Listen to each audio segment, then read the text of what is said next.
Well, we have some breaking news right off the top. Apparently, the very popular football coach down at WT has now been fired. Let's send it over to Jacob Albrock with the very latest on this breaking news. Jacob. Walt, this news just coming in within the last 5 minutes. A release from the university that head coach Don Carthel, West Texas A&M football, the winningest coach in school history, has been relieved of his duties. What I think again is interesting about Don's situation is there's not an NCAA investigation, as Mr. McBroom told y'all last night. He said there's not one ongoing. Number two is that Don had been told that what had happened at the Rangers game was not a violation as long as the money was reimbursed, which it was.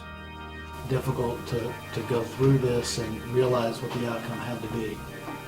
But we do pride ourselves on honor and integrity, and in this instance, we simply had no other choice. Were there other options available? Yes, there were other options available. I know that Don offered to coach through this season and then resign, and that certainly could have occurred.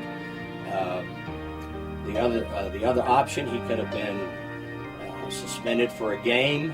Unfortunately, we had no options. I would venture to say that if you interviewed every other athletic director in the Lone Star Conference and presented a factual scenario like this to them, I doubt if any one of them would say that they would have fired their football coach. I doubt it. I just cannot imagine that occurring. So, as John Mark asked a while ago, I think it appears to me there was an ulterior motive involved. I've always had a great deal of respect for Mike and the work he has done.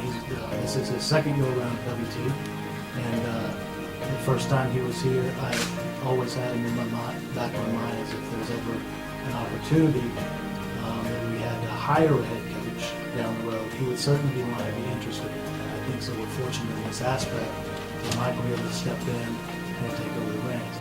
The Buffalo Nation, my coaches, my team, all the former players, the 2 student athletes in question, and my family, I want to say I'm very sorry for letting you down. Since arriving at WT in 2005, I've had the best 8 years of my life, and I've been truly blessed to be around some amazing people. I would like to say a special thank you to all the players, both current and former, for all you did to become champions both on and off the field. I know you will continue to make us proud. I also greatly appreciate all the coaches I've worked with and their families for the hard work and sacrifice they put forth to make our program what it is today. And lastly, I would like to thank the students, the fans, the boosters, and the media. Y'all are the best fans in the nation and have played a vital role in the successes our teams have had. I hope all of you continue to support for WT and this team as they continue to strive for success both on and off the field. Go Buffs.